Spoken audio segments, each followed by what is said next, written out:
Posso... Só um minutinho, e aí a gente já inicia o compartilhamento, né? Então, oficialmente me apresentar para vocês. Boa noite, eu sou a Débora, trabalho na equipe da Viver, e aí vou estar assumindo, vou estar com vocês nos próximos grupos de estudo, tá? E aí, como vocês já tinham combinado com a Lud, né? Vocês estariam trocando o livro pelo artigo, né? Desse momento. Então, hoje vocês vão estar coordenando com um artigo, que hoje as coordenadoras são a Tati e a Débora. Então, podem ficar à vontade para compartilhar a tela. E aí, ao final, a gente conversa um pouquinho sobre essa questão de artigo, de livro, tá bom?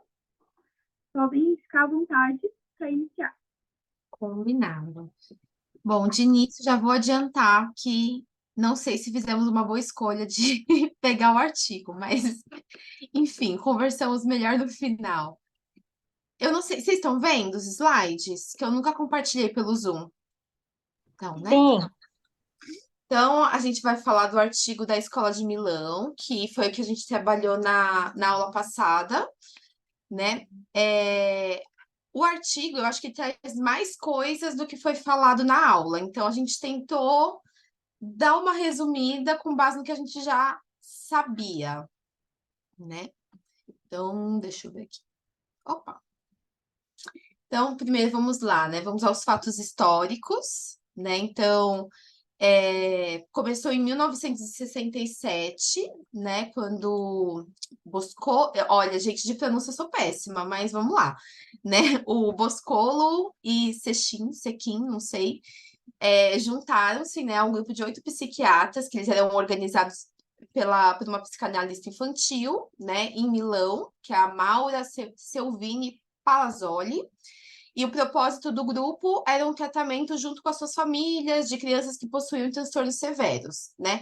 Todos eram guiados pela psicanálise, né? E até então era uma dificuldade, né? Como que eles iam aplicar os conceitos psicanalíticos dentro das famílias, né? Então começou a ter uma dificuldade. Aí, em 1971, né, começou a ficar só o Silvini, Boscolo, Juliana e o Sequin, não sei. E aí eles romperam com o grupo e por eles perceberem que não estava mais compatível, as abordagens, né, não estavam ali batendo, eles começaram a trabalhar dentro dos sistemas familiares, né, que mais tarde, né, ficou conhecido como estrutura sistêmica. E aí daí surge a Escola de Milão. E aí agora tá mudo. Esqueci. Então, aqui a gente traz, né, as pessoas que compõem esse grupo de Milão. Eu também sou péssima para pronúncia, gente. Eu lembro até que a Ana trouxe, né, as pronúncias corretas, mas a gente acaba esquecendo, né, se perdendo como uma coisa nova, né? Mas então ali tá Palazzoli, Boscolo, G. Prata e Sequin. Não sei como fala também. Então, em 1972, o grupo conheceu Bateson, na qual teve grande influência, e participou, então, de um projeto sobre comunicação em Palo Alto, né? E aí eles perceberam que o erro da abordagem que fazia do indivíduo o continente da patologia, e essa visão ignorava as contribuições do contexto relacional, que no caso, né, é a parte mais importante ali, a família, as relações, que é algo aí que a gente tá cansado já de falar e de destacar aqui o quanto essas relações com a nossa família, a nossa história familiar é importante, né? Então, a pergunta que sondava era: se mudassem os padrões de interação familiar, poderiam mudar o problema de comportamento? Eu acho que essa é uma questão bem importante nesse período aqui, né? E aí, né, durante toda essa década aí de 70, então o grupo ele funcionava como uma equipe terapêutica. Eles atendiam em média 2 famílias por dia, em 2 reuniões semanais. E aí a entrevista era dividida em partes. Gente, aqui tá muito barulhento, mas não sei se tá indo para aí. Da obra. Não? Então tá bom. Então, a entrevista era dividida em 5 partes. Então, tinha primeiro a pré-sessão, onde a equipe se juntava, eles elaboravam uma hipótese inicial sobre o problema atual. Então, sobre pode ser que a queixa seja essa, né? Então, eles levantavam essas hipóteses. Tinha a sessão, então a sessão era conduzida meio que para validar essa hipótese, ou para mudar, ou para criar outras, né? Então, primeiro tinha o pré-sessão, a sessão, aí eles faziam uma pausa, então eles se reuniam, faziam a discussão, né? Validavam, é isso, não é? Podemos ir por esse caminho, tal. E aí, então, eles vinham com a intervenção, né? Então, eles apresentavam para a família como que poderia ser a intervenção, como que ela podia, né? Eles usavam a questão da conotação positiva, né? Que a gente vai falar um pouquinho mais para frente, ou a prescrição de um ritual. E ambas, né, era da situação problema. Então, com base na situação, eles traziam alguma conexão, um ritual, né? E no final tinha a discussão pós-sessão. Gente, tá fogos aí? Muito barulho aqui. Não? Ah, então tá. Não tá, Tati. É só agonia minha. E aí tinha a discussão pós-sessão. Então, depois que eles passavam a intervenção, né, para a família, eles se reuniam novamente e discutiam aquele caso. Até nessa questão que a Tati acabou de trazer, não sei, mas na hora da leitura, assim, quando eu pensava sobre isso, parece que aquela parte prática da última aula que a gente teve ajudou bastante, assim, na hora de imaginar, na hora de compreender, né? Como foi atrelada a uma prática, a gente participou, a gente imaginou, né? Trouxe essa explicação ali da professora, acho que foi bem importante, assim, para conseguir imaginar como isso funcionaria de fato, apesar de que para a gente talvez seja um pouco estranho, né, dessa maneira, né, com vários terapeutas participando aí desse atendimento, né? Eu ia falar isso mesmo, Débora, que da forma que vocês trouxeram ali, deu para lembrar da última aula que a gente teve, que foi basicamente isso que nós fizemos na aula. Achei legal. Isso mesmo. Mas também me estranha, né, ter todo mundo assim participando. Algo bem diferente, né? E eu fico imaginando para as próximas, será que era sempre assim? Toda sessão, né? Toda vez que eles viam essa família, fazia esse mesmo roteirinho de como abordar as pessoas? Será que tinha assim? Não, acho que depois foi mudando. Eu até acho que eu cheguei a anotar, mas foi mudando. Eu não sei, se eu não me engano, acho que a equipe foi se reduzindo. Uhum. Uma Os coisa papéis também mudaram, o foco mudou, mas isso foi assim conforme o passar do tempo, né? Eu acho que a estrutura das sessões, por um bom tempo, passava a ser assim, sabe? Nossa. Claro que eu imagino que a partir do que a família trazia ali de novo naquela sessão, né? Quando ela retornava, né? Que aí eu vi ali que era um intervalo de 5 semanas, se eu não me engano. Era uma coisa assim, algo assim, bem longo, né? Um período bem longo. E aí depois isso foi também revisto, né? Em um outro momento, que agora, né, datas assim é um pouquinho mais difícil a gente lembrar. Mas tem essa informação no artigo. Deixa eu ver agora, já está no meu aqui.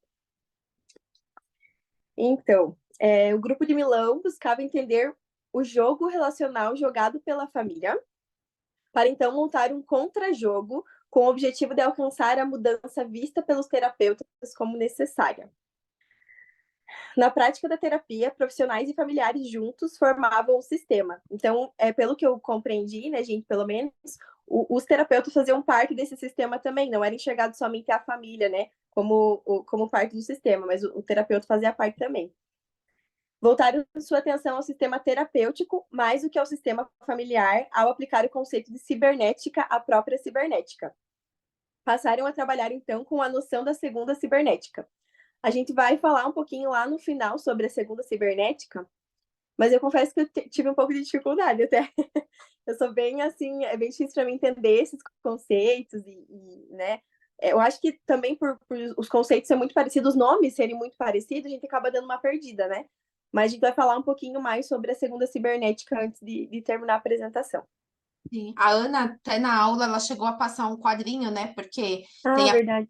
cibernética, a segunda da primeira. Nossa, é muito confuso. Confesso que eu nem sei de qual de fato a gente fala. Mas aí, com base, né, das intervenções que eles faziam, né, eles trouxeram algumas, né? A primeira era a conotação positiva, né, que seria uma mensagem através do qual o terapeuta indica à família que o problema é no seu contexto lógico e significativo. Então, ele prescreve o sintoma, demonstra os bons motivos para a manutenção daquele comportamento negativo. chega a ser até meio curioso, assim, né? Ter essa conotação positiva. Eu, particularmente, não consigo imaginar fazendo isso hoje na clínica, né? Porque eles pegavam, por exemplo, a Ana deu alguns exemplos, mas era, por exemplo, o cara. Um exemplo bem, né? O cara não gosta de tomar banho. Aí a pessoa vai lá e reforça aquilo. Não, tá certo, não toma banho mesmo, tal. E aí a intenção era de o cara falar, não, mas se eu não, realmente, né, eu não tomo banho, meio que para criar aquela consciência e ele interromper um comportamento. Eu dei um exemplo bem assim por cima, mas a ideia era ele descrever o que o cara fazia de negativo, meio que reforçando aquilo, e ele fala, eita, né, eu faço isso, então eu acho que eu vou precisar parar. Pode ser que dava certo? Pode ser, não sei se atualmente daria, né?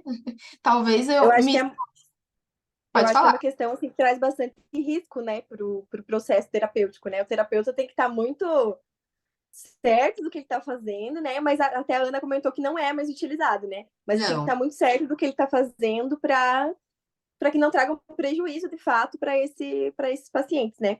E hum, até, Tati, tem um exemplo aqui do artigo que eu acho que eu vou trazer a dar uma complementada assim bem legal. Porque a letra tá bem pequena e sou meio cega, então eu vou trazendo aqui, vou lendo devagarinho, tá? Então deixa eu ver aqui. Um bom exemplo é o caso de um menino de 8 anos trazido para a terapia pelos seus pais. Desde a morte de seu avô, o garoto começou a fracassar na escola e a falar e agir como a caricatura de um velhinho. Ele afirmava que quando passeava com o pai, via seu avô seguindo-os. A mensagem que o terapeuta deu para o garoto foi a seguinte: terapeuta masculino. Encerraremos essa primeira sessão com uma mensagem para você. Você está fazendo uma boa coisa. Nós compreendemos que você considerava seu avô o pilar central da família. A mão do terapeuta move-se à vertical, como se traçasse um pilar imaginário. Ele conservou a família unida, mantendo um certo equilíbrio. O terapeuta estende ambas as mãos em frente ao garoto, palmas para baixo, ambas no mesmo nível. Você ficou receoso de que, sem a presença do seu avô, alguma coisa pudesse mudar. Por isso, você pensou em assumir o seu papel. Talvez por causa desse medo de que o equilíbrio na família pudesse mudar. O terapeuta vagarosamente baixa sua mão direita, que correspondia ao lado de onde seu pai estava sentado. Por enquanto, você deve continuar com esse papel que você assumiu espontaneamente. Não deve mudar nada até a próxima sessão, que será em 21 de janeiro, daqui a 5 semanas. Ao final da mensagem, o garoto pulou e começou a queixar-se de que poderia perder o ano da escola.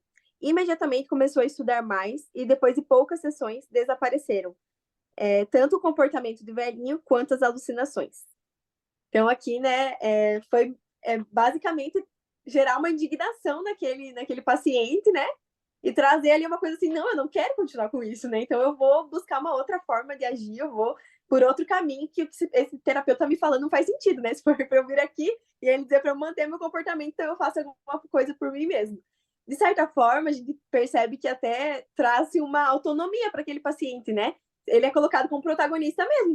Então se você não consegue, então né, mantenha para a gente ver se vai existir uma evolução, né? Então eu acho que é interessante, né? Interessante. Como eu falei, eu acho muito arriscado. Não acho que seja uma prática assim, né?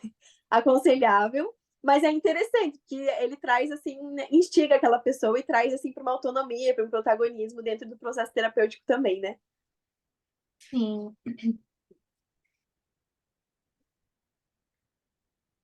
Então o próximo aqui já sou eu. Então, questionamento circular. O questionamento circular envolve fazer perguntas que exploram as relações e as interações entre os membros da família de uma maneira específica e estruturada. A ideia principal por trás do questionamento circular é identificar padrões de comunicação, crenças e percepções dentro da família que possam estar contribuindo para os problemas existentes. Os terapeutas fazem isso formulando perguntas que ajudam a mapear a maneira como os membros da família se relacionam uns com os outros. Exemplo: qual opinião expressaria sua mãe ou sua amiga sobre o que você está dizendo? Acho que é muito legal assim essa questão do questionamento circular, gente, porque Eu, pelo menos, eu imagino que a maioria de nós, mas pelo menos eu, quando penso em sistêmica, né, eu penso na circularidade. É justamente isso que diferencia, né? Não ter essa visão de linearidade. Então, acho que o questionamento circular, assim, faz total diferença, né? Num processo terapêutico, é fazer o cliente, o paciente, pensar. É claro que aqui traz como a identificação, né, dos padrões de comunicação, do padrão de funcionamento, percepções, entender aquela família, mas também de colocar o paciente, o cliente, a olhar, sabe, por outros ângulos, a pensar de outras maneiras, a ele mesmo identificar e pensar como a mãe, né, a amiga, pensaria, agiria. Eu acho que isso tira ele também de uma zona de conforto e faz olhar para o sistema como um todo, sabe? Pode ser que eu fugi um pouquinho, mas né, quando me traz essa questão do questionamento circular, imediatamente eu penso nessa circularidade, que é algo assim tão imprescindível para a sistêmica, né? Sim, eu concordo também. Até fico pensando, né, quando você trouxe da questão da circularidade, que eu acho que colabora também para o cliente, né, olhar por outras lentes, né, porque às vezes a pessoa tá tão fechada naquela visão, no que ela tá dizendo, e quando ela é convidada, pensa, nossa, minha mãe falaria disso, então, talvez a minha amiga falaria disso, né? Claro que tem que Uhum, ser pessoas que de alguma forma têm uma coerência ali, né, mas eu acho com também que é bem. certeza. E então, né, também dentro do questionamento circular, dentro do artigo, ele trazia algumas categorias, até que eu acho que a gente não chegou a ver isso em aula, né? Mas não foge muito. Então, questionamento circular também ele é baseado na crença de que os sistemas são caracterizados por formações em círculos, né, em vez de sequências lineares de causas e efeitos, né? Então, não é que X coisa acontece e vai dar Y, né? Pode ser que X coisa acontece, dá Y, Y volta para X e tal. E aí, quando ele traz algumas categorias, né, ele traz alguns exemplos de perguntas circulares, né, para entender algumas coisas. Então, por exemplo, questões sobre diferenças de percepções de relacionamento. Então, quem é mais apegado ao pai? Sua filha ou seu filho? Né? Então, questões sobre diferenças de matrizes. Em uma escala de 0 a 10, qual terrível, né, foi essa briga?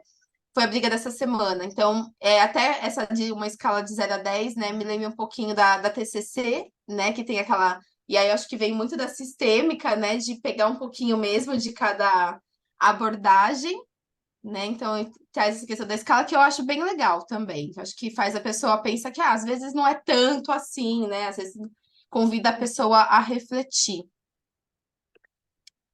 Aí também traz ali questões sobre diferenças entre antes e depois. Ele começou a perder peso antes ou depois que a filha foi para a universidade, né? Pensar, eu acho que de forma cronológica até ajuda a pessoa a se organizar, olhar, né, dessa maneira. Questões sobre diferenças hipotéticas e futuras. Exemplo, se ela não tivesse nascido, quão diferente seria o seu casamento do de hoje? Se vocês se divorciassem, as crianças ficariam com o pai ou com a mãe? Eu acho que essa questão sobre diferenças hipotéticas e futuras, até na tomada de decisão, é muito legal, sabe, gente? Teve Sim, uma vez que eu trabalhei acho que pode trazer, né? Tá sendo gravado, mas não tem nenhuma informação, né? pode trazer exemplos. Que uma dessas questões hipotéticas foi muito importante no atendimento, que era sobre uma tomada de decisão de separação. Esse cliente, ele trazia só a queixa, eu quero me separar, eu não aguento mais minha mulher. E a gente trabalhou várias questões de responsabilidade, de combinado, várias questões, né, que poderiam ser de comunicação. E sabe quando chega num momento assim que você já não sabe mais para onde ir? E aí eu fiz uma técnica com ele, onde eu pedi para que ele fechasse os olhos e imaginasse como seria a rotina dele após a separação. Como que seria, né? Lá quando acordasse, aí eu fui narrando. De manhã, né? Como que seria quando você acorda? Qual seria a diferença? E foi muito bacana, sabe? Porque quando ele abriu o olho e falou, Débora, para mim essa vida não faz nenhum sentido, né? Mudaria totalmente Parece que ficar longe da minha esposa, né? Mudar a rotina com meu filho se tornaria um problema pequeno perto das questões que a gente tem que lidar no nosso relacionamento hoje. Então, assim, claro que houve muito trabalho antes disso, né? Mas foi uma questão, assim, que, assim, naquele momento foi um divisor de águas para ele tomar aquela decisão, sabe? Se imaginar, pensar. Às vezes a gente idealiza muito, né? Mas na hora que você vai trazer para a realidade, é totalmente diferente, né? Eu acho que essas questões sobre diferenças hipotéticas pode ajudar bastante, assim. Sim, também gosto de trabalhar com as hipóteses. E aí tem a neutralidade, né? Que até a gente chegou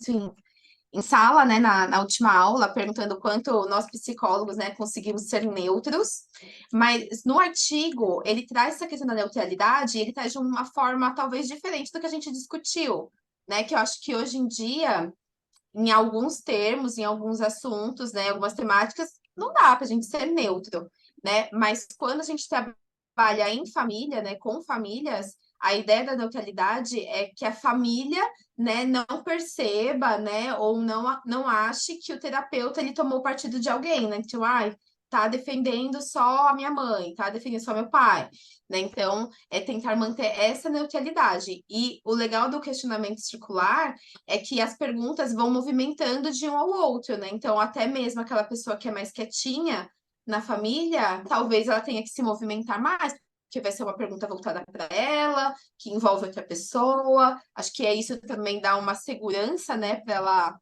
falar mais, né? Então acho que foge um pouquinho da neutralidade que a gente fala, né, hoje. Eu acho que faz sentido, né? Acho que quando trabalha família e casais, né, a gente de alguma forma não pode mesmo tomar um partido, né? Tem que tomar um cuidado, mesmo que lá Com dentro a certeza. gente saiba, né, a gente identifique o outro. E aí vai entrar a Então, nossa questão ali de separar até não fazer o juízo de valor, né? Porque a gente vai ter lá as nossas crenças, os nossos valores, o que a gente acredita, o que a gente vai seguir, mas que não impacta em nada aquela relação, aquela pessoa que tá ali, a vida daquela pessoa que tá ali, né? Então, seria muito nesse sentido hoje, né? Falando de uma neutralidade hoje. Não tem como, eu acho, né, gente? Isso é uma percepção muito minha, assim, que não tem como a gente ser neutro ali, 100% neutro, mas sim a gente precisa, é quase que um bom senso, né? Ter um bom senso, sim. assim, do que vai afetar aquele processo terapêutico, de ter um cuidado com tudo isso, né? E deixar, né, nosso eu, as nossas crenças de lado naquele momento ali, que não é a gente que está como centro, né? Não é a nossa história que está em jogo ali naquele momento, né? Ah, Opa, tá aqui, então, o último. então, antes de trazer até da segunda cibernética, faltou no nosso slide ali as hipóteses sistêmicas também, né? E eu queria trazer, assim, gente, bem brevemente, mais baseado até no que a Ana passou ali, que até fala no artigo, mas de forma bem breve também. Eu vou dar uma relembrada aqui no que ela trouxe até na última aula ali, né? Que também eu acho bem legal quando a gente pensa na atividade prática. Me fez pensar muito, assim, aquela atividade da gente levantar hipóteses, da gente olhar, né, para cada... Que daí traz ali antes a circularidade, né? Que você pensa em um, pensa no outro, você, né, traz questões a considerar o sistema todo. Então, as hipóteses sistêmicas a gente pode trazer como um ponto inicial das investigações. A equipe constrói palpites, suposições ou explicações para a demanda familiar, com base nas informações que se tem até o momento, né? Daquela primeira sessão, no caso, pegando esse exemplo que a gente está trazendo aqui, né, da intervenção ali em grupo, não lembro agora qual é o termo exato, se constituiria dessa forma, né? E algo muito legal, eu acho que é essa questão da hipótese não precisa ser verdadeira ou falsa. A hipótese precisa ser útil. Trata-se apenas de uma visão ampliada do problema para conduzir a família a mudanças, né? Então a gente não vai estar trazendo a hipótese justamente o contrário de uma verdade absoluta, né? A gente está trazendo uma hipótese, a gente está levantando algo que pode fazer sentido para aquela família naquele momento ou não, né? E dar essa liberdade também de trazer para o paciente e ele analisar essa hipótese faz sentido, ela não faz sentido, né? De que forma a gente pode estar até utilizando isso de uma forma útil, né? Nesse processo. Então, acho que é assim algo bem válido. Deixa eu dar uma olhadinha aqui.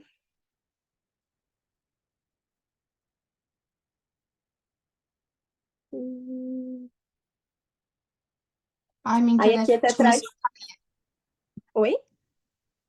Se eu conseguir me ouvir, minha internet tá caindo. Eu vou voltar aqui o slide. Agora estou te ouvindo, Tati.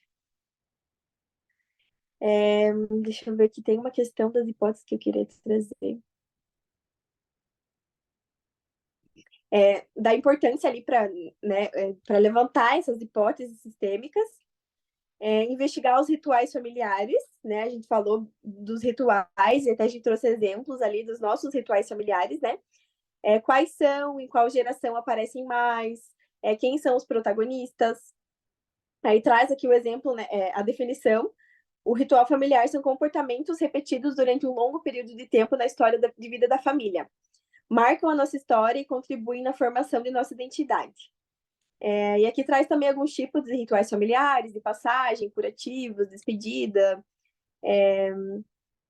E traz, assim, né, que essa questão da hipótese inicial, ela é uma questão especulativa, para trazer, assim, uma questão de reunir informações, as quais serão refutadas em algum momento ou confirmadas, né, quando levadas ali ao paciente. Então, acho que, assim, é importante citar isso tudo que faz parte também, apesar de estar ali bem resumidinho no artigo, né? Mas acho que uma parte legal que eu acho dos rituais, que eu lembro que na aula falou, que eu acho que mudou um pouquinho a minha visão na prática clínica, porque por mais que pareça óbvio para a gente os rituais, mas, por exemplo, ela deu um exemplo do casamento, né? Então, para duas pessoas que moram juntas, né? Às vezes, para uma delas, o casar, a cerimônia, né? É importante e pode mudar a visão dela diante do casamento, enquanto, né? Para outra, só o morar junto, né? É o suficiente, né? Então, no processo de luto também, né? A questão da despedida, né? Então, às vezes são coisas que a gente pode deixar passar batido assim na clínica e a gente não vê a importância, né, que tem desse ritual para cada um, né?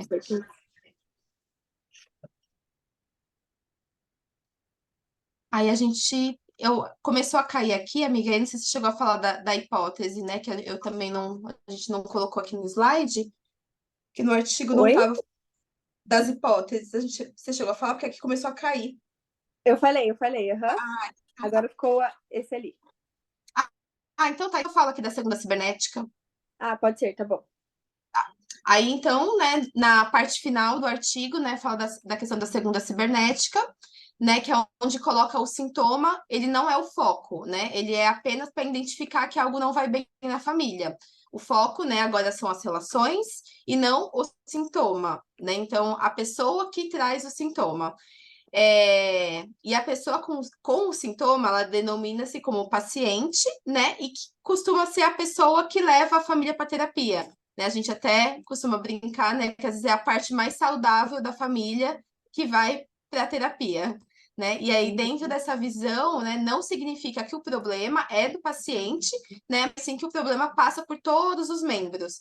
Então, antigamente, né, acho que nas outras linhas, né, era muito focado no sintoma, né, talvez num diagnóstico, né, e aí eles passam agora a olhar as relações, que eu acho que fica bem mais próximo, né, da visão da sistêmica de hoje.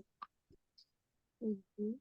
E eu acho que é isso. Aí o artigo no final começou a ficar bem difícil, não sei se alguém chegou a ler.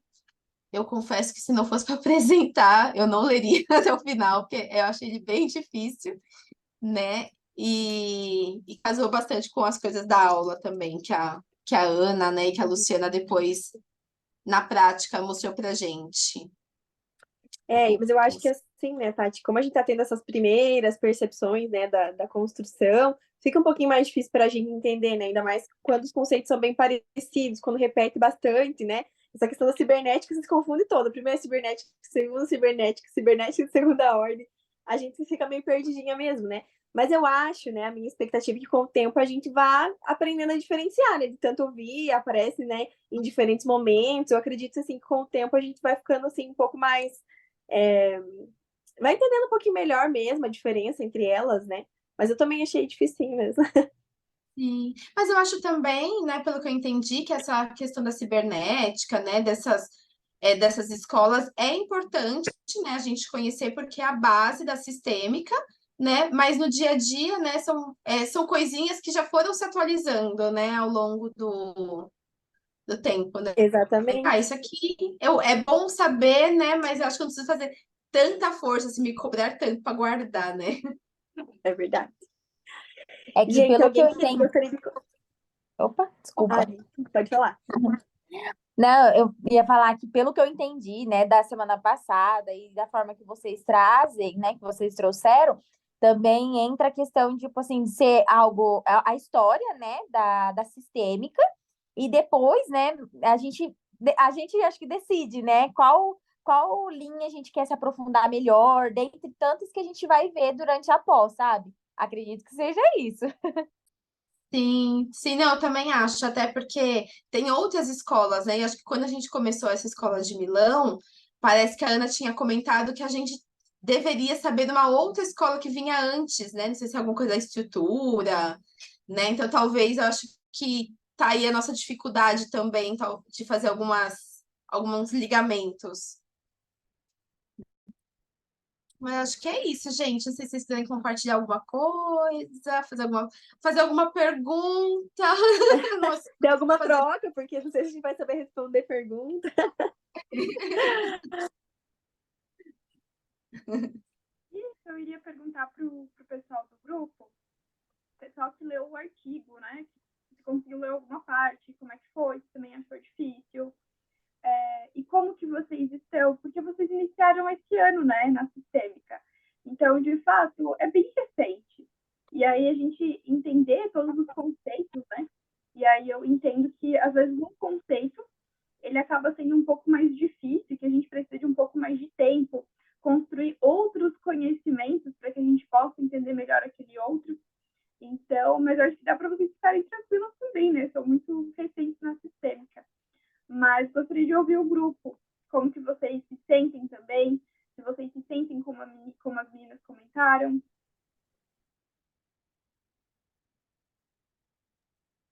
Boa noite, gurias, tudo bem? Então, eu tenho essa mesma percepção que as meninas, assim, que a gente está num momento ainda muito histórico, muito conteúdo nesse sentido, assim, muito mais para a gente se situar da onde veio e estamos caminhando para um lugar. Essa é a minha linha de raciocínio, assim. E claro que achei muito coerente isso que a Juliana comentou, que daqui a pouco a gente vai poder escolher dentro dessas cibernéticas aí qual que a gente vai funcionar. Mas eu ainda penso que a gente está vendo a história e que a sistêmica é como que fosse assim, vai receber uma atualização, ou a sistêmica atual é algo que se formou disso tudo aí. Então, alguns conceitos parece que estou entendendo. E aí vem o outro, e aí digo, então, confundiu. Mas eu estou tranquila nesse sentido, assim, de que uma hora vai, e a gente faz também milhares de outras coisas. Então, sexta-feira, nesse horário, acaba pegando um pouco, né? O cansaço, enfim.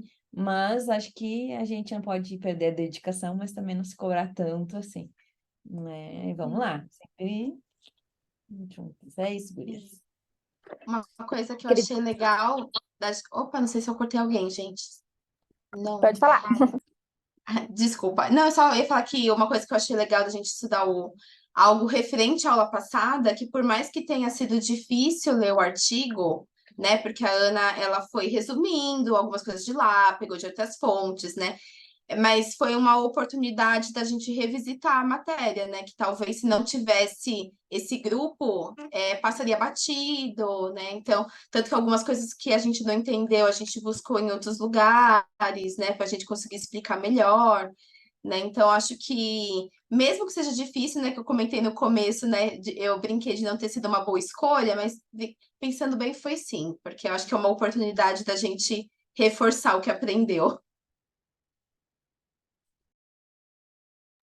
Ia falar sobre É, isso mesmo.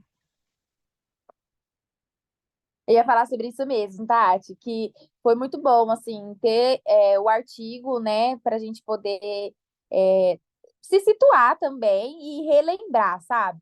Porque é igual, a gente teve a aula passada e vocês trazendo, assim, a gente pôde recordar várias coisas novamente do que foi dito, do que foi falado, e vocês trouxeram outros exemplos, então eu achei bem bacana, assim, de se situar do que foi a aula passada, sabe? E sempre relembrar. E aí, mas antes de a gente entrar nessa discussão de livro ou artigo, comentaram, né, que às vezes fica complicado entender algum conceito. Gostaria de entender um pouquinho se todos vocês já são psicólogos formados, se vocês já atuam com sistêmica ou se vocês eram de outra abordagem. Como que está isso para vocês? Há quanto tempo vocês estão com a sistêmica? Eu era da Gestalt, e eu comecei esse ano a estudar sistêmica. E aí eu falei, bom, já vou me jogar na pós, que eu acho que vai ficar mais fácil, né? E aí eu comecei esse ano, né? Mas eu acho que, mesmo que a gente esteja vendo a parte mais histórica ainda, né? O fato da gente ter os exemplos, né? Fazer a supervisão, né? Ajuda muito na prática clínica. Eu acho que, para mim, assim, foi a melhor escolha, foi eu escolher a sistêmica e já me jogar aqui. Que eu consigo cruzar, assim, a clínica com o que eu vou aprendendo. Sim, perfeito. Para mim é completamente novo. Não, eu estou terminando, né, a graduação, estou no último ano, então estou no finalzinho e eu nunca, né, na minha graduação, a gente nunca viu sobre sistêmica, então é algo totalmente novo, mas que é assim, estou aprendendo agora e tô indo, né? Aprendendo aos poucos e com as supervisões, as aulas, né, em si, já, nossa, aprendo muito. As supervisões, assim, são incríveis. Eu falo porque traz o caso, né, a prática e traz o olhar também dos professores. Então, está sendo muito válido, assim. Eu gosto bastante.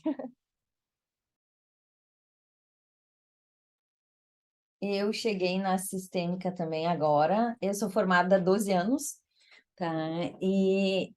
Mas descobri a sistêmica, descobri que sou mais sistêmica do que imaginava, né? Mas, claro, esses conceitos, sistêmica que eu me refiro no critério de olhar para o sistema, para pensar as relações familiares, não ficar ali só presa, né, no único, o paciente aqui na minha frente, mas poder também explorar, né, quem é esse paciente em outros ambientes.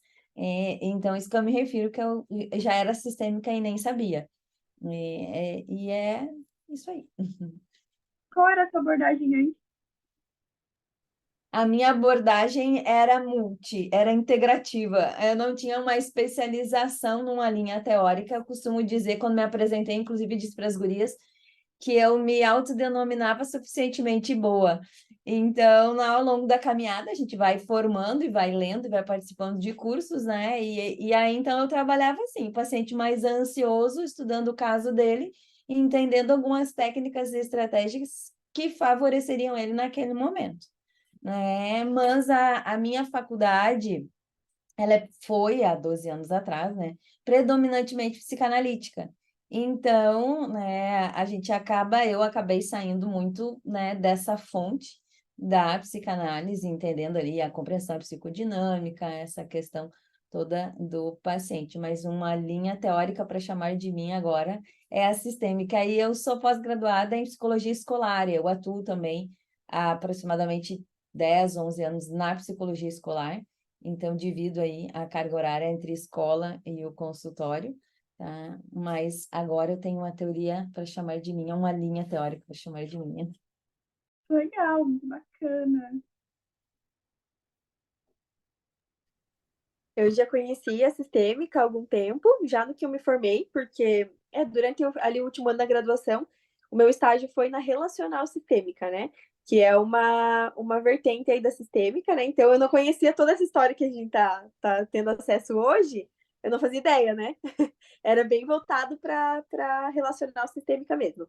E aí, em algum outro momento, eu quase fui para TCC, assim, mas depois vi que não era o que eu precisava, o que eu queria. E aí, quando eu decidi ir para sistêmica mesmo, eu decidi iniciar a pós. Isso foi esse ano? Foi algum... Há quanto tempo, mais ou menos? Eu sou formada há 3 anos. Daí eu já iniciei, assim, atendendo com a relacional sistêmica. Ah, entendi. A Érica colocou aqui, né? Já assistia muitos vídeos de aula da Viver desde 2021 ao me formar e trabalhei inicialmente com a TCC e desde o ano passado estou trabalhando com a sistêmica. mais alguém também recente na sistêmica, alguém com um pouco mais de tempo, como a Débora, que está há 3 anos. Olá, boa noite. Eu também não me formei ainda, estou na 9ª fase de psicologia. Eu conheci mais a sistêmica, na verdade, sendo paciente do que, né, estudando, assim. E isso me cativou muito. E, ao mesmo tempo, também eu não tive quase nada de sistêmica na faculdade, mas o meu coordenador é da sistêmica. Então, ele sempre falou muito, levou 1 ou 2 pessoas para dar palestra, mas a gente sempre trocava, assim, né? Ele chegou a me emprestar livro, enfim. E eu fui me apaixonando cada vez mais.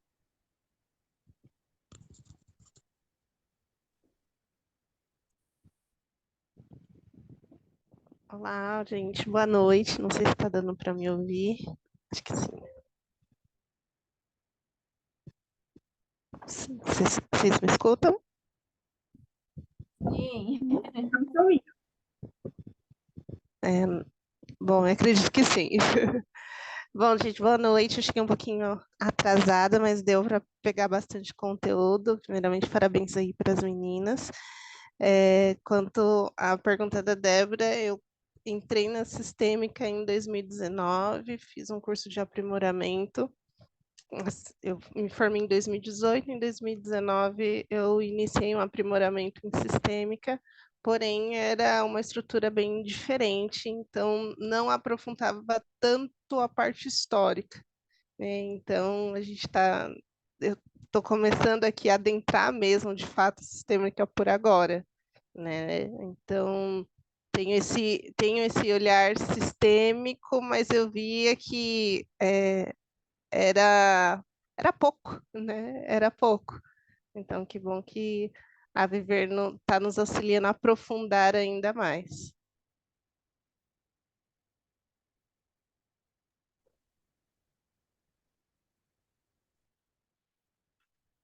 Mais alguém gostaria de colocar alguma coisa sobre a sua atuação com a sistêmica?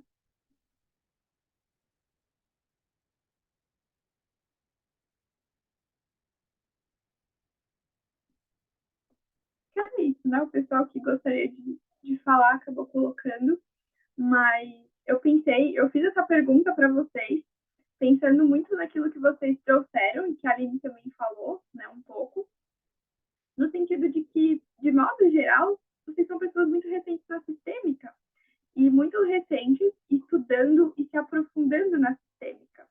Então, a Ingrid já atuava com a sistêmica, né, já fez curso, mas quando a gente aprofunda, a gente vê que o conceito ele não é tão simplificado, né? Ele é mais complexo.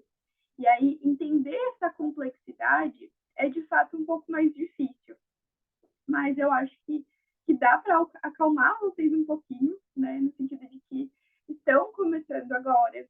Então, ainda tem muita coisa para vocês estarem aprendendo.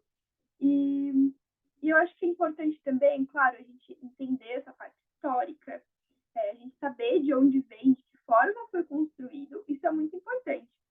Mas nesse momento, talvez, que vocês estão nesse início, as supervisões, a parte prática da aula, ela também é muito importante. E também discutir aqui em grupo, né? Porque a gente consegue, às vezes, uma ideia de um colega, às vezes, quando a gente traz exemplos, fica muito mais claro, muito mais fácil, né? Então, gostei muito do exemplo que a Débora trouxe, achei bem bacana. E eu acho que é importante essa troca também, né? Para que a gente pegue leve com a gente mesmo, né? Continue estudando, se especializando, mas também entenda que pegar esses conceitos é aos poucos. Como que fica isso para vocês? Como que foi o grupo hoje?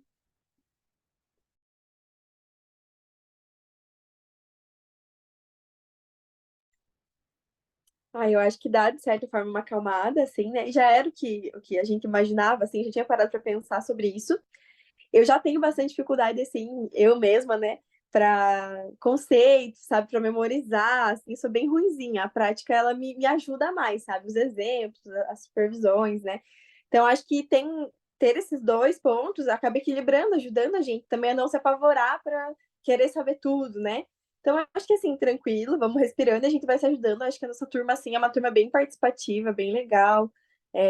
A maioria do pessoal, assim, né, traz exemplo quando pode, traz caso para supervisão. Acho que a gente vai construindo algo bem legal junto aos poucos, né? E eu acho que também o ponto, né, que você trouxe do grupo de hoje, talvez eu e a Débora seja suspeita, né, porque a gente estava apresentando, né, então a gente não está do outro lado, mas me dá um pouco da percepção que mesmo quem não leu, por exemplo, o artigo, consegue participar, né, porque participou da aula e quem não foi na aula tem a oportunidade de ver aquele conceito, né? Então fica naquela, porque muitas vezes nos outros grupos, né, a apresentação era super boa, né? As meninas, né, a gente não teve nenhum problema assim, com os grupos de estudo, mas quando a gente não conseguia ler, a gente não conseguia participar, né? Então aí muitas vezes a gente ficava meio que falando para só falando, né? Não tinha participação dos outros. Entendi. Mas estamos suspeitos, porque a gente está do lado de cá agora, né? Tá. E aí, então, já que você falou essa questão do artigo, a gente entra nessa questão, né, sobre de que forma que a gente vai seguir o grupo de estudos. Vocês trouxeram para a gente que estava um pouco difícil, então a gente tentou ouvir vocês, a gente tentou mudar, trazer um artigo para ver como seria. Então, gostaria de ouvir de vocês como que foi, o que ficou para vocês, né? Daí para o grupo todo, tanto para quem apresentou, tanto para o grupo. E dizer que a Lud, que estava no grupo com vocês antes, ela conversou com a professora Jaque. E o que a Jaque passou é que aquele livro que vocês tinham é como se fosse uma Bíblia da Sistêmica. Então, por mais que ele seja um livro muito difícil, ele também é um livro muito importante. Então, por mais que vocês não vão conseguir entender todos os conceitos, por mais que vocês não vão conseguir, nossa, está totalmente claro para mim, é importante que vocês tenham contato com esse livro, entendem? Nesse sentido. E aí não sei até que ponto também seria possível fazer as anotações daquilo que vocês ficaram com dúvida e também levar para alguma das aulas de vocês. Mas eu gostaria de falar isso, né, que foi o que a Prof. Jaque passou para a gente, de que, por mais que seja difícil, é um livro muito importante para que vocês tenham contato. Hein, E aí, Débora? pode falar. Não sei se estou me antecipando, pode ser minha ansiedade, mas é que eu vi que o nosso horário já está acabando. Eu me recordo da conversa essa que nós tivemos com a Lud, mas não era nem tanto no sentido de que a gente estava achando difícil, por mais que, né, texto difícil a gente já está acostumado, né, gurias? Todas nós Mas é muito mais a questão, assim, que a gente pudesse aprofundar, então, o texto que a gente teve a aula, a gente poder retomar ele de alguma forma, o conceito que a gente teve a aula, poder retomar de alguma forma. Não, para não parecer assim, gurias, me corrijam se não foi isso. Então, assim, é para a gente ter um pouquinho mais de aprofundamento naquele conteúdo, ou um conteúdo, a gente traz aqui o grupo de estudo capítulo e depois poder ter aula sobre aquele capítulo. Então, para a gente não se sentir assim tão perdida. Foi isso que eu entendi que tinha sido a nossa colocação. Então, como aconteceu esse mês? Mês passado a gente teve aula com a prof. Ana Paula e hoje a gente, né, recordou o artigo dela. Ou quando vê, semana que vem o seminário é comigo. Então, assim, eu não sei se a gente vai fazer o seminário do artigo que a gente vai trabalhar com a Jaque amanhã, ou se a gente vai fazer o seminário conforme o artigo, que era o capítulo 6 do livro amarelo, esse que a gente ia ler. Então, só para ver se eu tinha entendido certo, que a nossa solicitação era justamente isso, que a gente tivesse a oportunidade de ver esse material 2 vezes para a gente poder aprofundar, para a gente poder tirar Sim. dúvidas, porque senão a gente traz para cá e aí a gente não consegue aprofundar, a gente não sabe se a gente está falando certo ou está falando equivocadamente. Sim. E até, né, por exemplo, a gente falou, vai, da Escola de Milão. Se nesse livro amarelo estiver falando sobre a Escola de Milão, né, talvez os professores apontar, ó, na próxima é o capítulo tal, né? Que amanhã acho que é contexto hospitalar. Então, no livro amarelo, tem alguma parte que fala, né? Porque aí a gente pode, em vez de ler o livro na ordem, né? A gente vai lendo o livro de acordo com o tema da aula. Não sei, né? Se dá, não cheguei a ver todos os capítulos. Tá. A gente tem 3 opções. A primeira opção é o livro que vocês estavam fazendo antes. E aí eu acredito que muito provavelmente teria que ser por capítulo, até para vocês não se perderem no livro, porque pode ser que uma parte do livro componha a outra, né? Mas então a gente tem o livro que vocês estavam antes, a gente tem a possibilidade de artigo, e a gente também tem a possibilidade de um outro livro, que é o Manual da Terapia Familiar Sistêmica, que eu acho que a Lud também mandou para vocês, né? Então a gente tem esses 3. O que vocês gostariam? Para a gente Débora, poder... eu queria te fazer uma pergunta.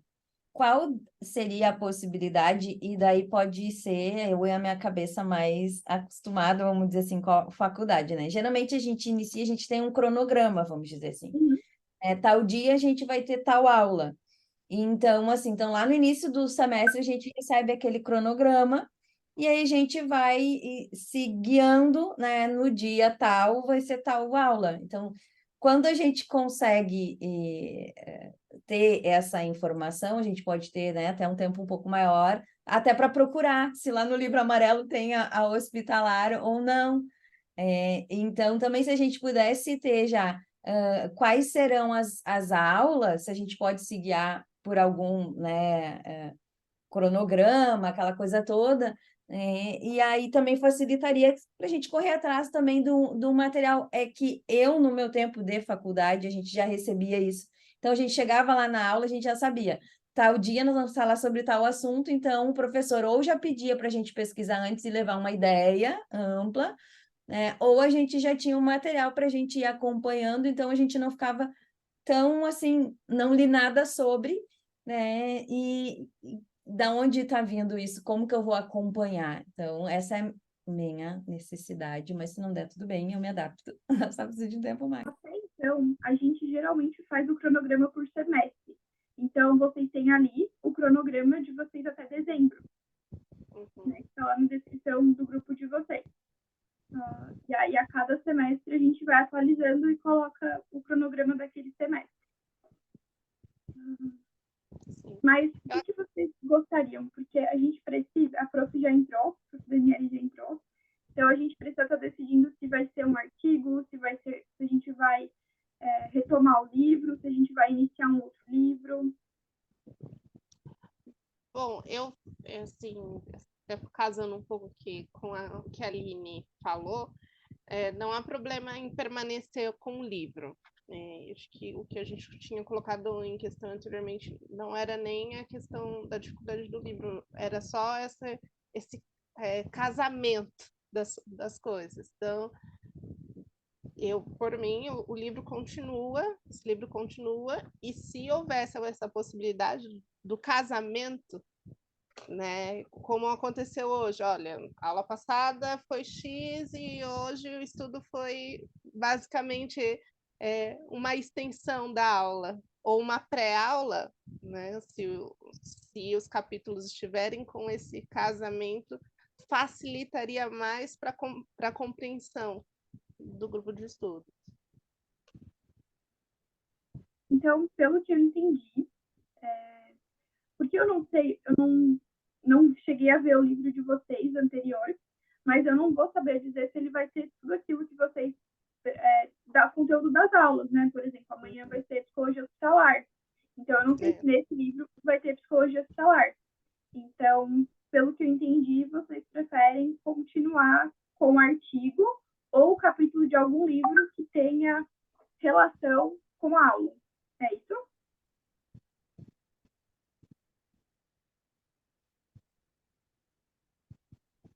Eu disse sim, agora não sei o restante do pessoal. Não, eu também preferiria. Claro que você fala assim, gente, leia o livro porque é muito importante. A gente vai ler e vamos fazer, né? Mas se a gente puder escolher assim, acho que, não sei, parece mais proveitoso reforçar, Eu concordo com a ideia da Ingrid e eu amei a metáfora, né? O casamento. A gente poder casar aí, né, o conteúdo que ou que a gente já teve a aula ou que a gente vai ter a aula, porque se a gente trazemos o seminário, tá? Sobre determinado assunto. Aí a aula do sábado é sobre aquele mesmo assunto, a gente tem a compreensão, saber se acertou, saber se errou. Então, é nesse sentido o casamento, ou antes ou depois, mas a gente poder ter essa base, esse fundamento, senão a gente sai muito solta do grupo, né? E se a gente escutar as gravações anteriores, é muito assim, não sei se falei certo, né, gurias? Eu acho que é isso que a gente entendeu e tal. Então, a gente, né, enfim, gostei muito do casamento e concordo com o casamento. Pessoal, só para a gente poder liberar, então, para a prof. Daniele, coloquem teste de desculpas, prof, pela nossa demora, mas conseguem colocar um joinha quem concordar que prefere esse casamento? Porque o grupo de estudo é de vocês, né? Então, a prof, já que ela realmente indicou o livro, disse que é importante vocês terem esse conteúdo, mas a gente vai por aquilo que fizer mais sentido para vocês também.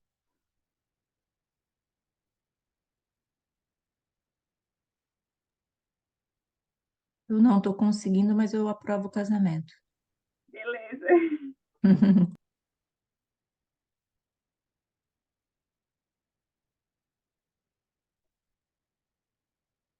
A Débora foi de coração, mas eu entendi. E a Gleice, não sei. Oi, boa noite para vocês, queridos. Aqui já passa das 20 e poucas horas, quase meia-noite. Deixa eu dizer um negócio para vocês. Eu também gostei muito da ideia, até concordo com a Aline, que a ideia era do reforço, né? Não que nós não, eu pelo menos, né? Mas eu que eu também entendi que o grupo não tinha nada com relação à resistência ao livro, muito pelo contrário. Se o livro é importante, é a Bíblia, é a Bíblia. E a gente vai ter que ler. Pronto, fato.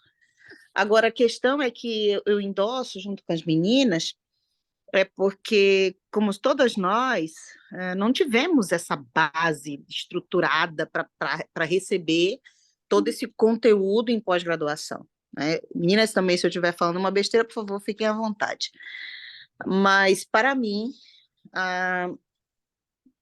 eu gostaria também de ter essa opção, né, do casamento aí, né, de cruzar, já que a Ingrid deu essa ideia, né, cruzar e alternar de preferência. Não precisa ser sequencial, mas que a gente tenha, por exemplo, uma coisa que me ajuda, não sei se tem alguém aqui que também que goste ou que se sinta bem. Eu gosto de mapas mentais, eu gosto de esquemas de estudo, ajuda muito, porque muitas vezes a gente lê muita coisa e no final parece que está tudo solto de novo. Então, eu gosto de sempre estudar e fazer uns esqueminhas, algumas coisas assim, que pelo menos quando a gente olha, a gente faz assim um mapa geral e consegue visualizar e guardar e fazer as associações necessárias, né? Não digo que seja melhor o artigo ou que seja melhor o livro. Se o livro é a Bíblia, eu acho que, até mesmo porque nem todas as vezes, por exemplo, a aula passada eu não pude assistir, eu tive uma situação familiar, não pude assistir. Então, já tenho aula ali para repor, né? Que é o módulo passado. Essa eu estou em trânsito, estou em viagem, no exterior, estou aqui com vocês e todo mundo dormindo, eu tive que sair aqui para poder... Então, mas eu estou aqui. Beleza. O livro, ele é bom para que a gente saiba aonde paramos. Ele é bom para que, se você faltar, se você não conseguir, se você não puder, você sabe onde está. Você tem a sequência. É o capítulo X, o capítulo Y, o capítulo Z, você tem a sequência. Mas eu também concordo que muitas vezes a gente precisa de um reforço, né? Um reforço, mesmo que seja visual, um vídeo, um assunto, um filme, qualquer coisa que a gente possa reforçar aquela memória sobre aquela associação do tema, do conteúdo, do que teve. Eu gostaria muito que tivesse, mas também, se não tiver, a gente se adequa e vamos em frente. Tá, Seria isso, e boa noite a todas. beleza. Pessoal, então, pelo que eu entendi, vocês optaram pelo casamento, né? Então, eu vou estar passando isso para que a gente possa pegar, então, os artigos e aí estar encaminhando para vocês, para que tenha essa relação, né? O artigo com a aula futura ou com a aula anterior, beleza? Então, vou deixar aqui, vou liberar para a prof. Rapidinho, Débora, por favor. Você falou sobre repassar para os professores.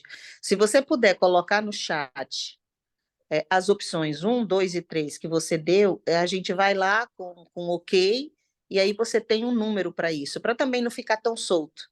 Cada uma vai lá e dá a sua opção. Você deu 3 opções, não foi? Mesmo que nós tenhamos falado, né? O pessoal já colocou o joinha, né? Vocês querem que eu coloque? É que eu não vi. Não vi. Só vi o concordo, não vi o joinha aqui. Eu não vi as opções. Tá. Vocês querem que eu coloque ele no chat? Eu também acho que todo mundo escolheu a mesma opção. Então ok, tá bom, tudo bem. Então, fechado, então. Prof, eu já te coloquei como co-host, tá? Então, eu vou encerrar aqui a gravação. Só um minutinho. Eu acho que você precisa encerrar, prof, a gravação. Porque você já está como host. Deixa eu ver. Me atualiza aqui como que encerra. Calma aí.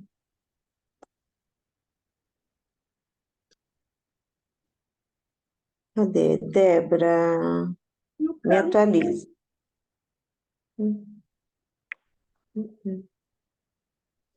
Não. Aqui encerrar. Lá embaixo, na barra de ferramenta, vai ter o record. E aí lá você consegue parar a gravação. Deixa eu ver na barra. Tá, achei.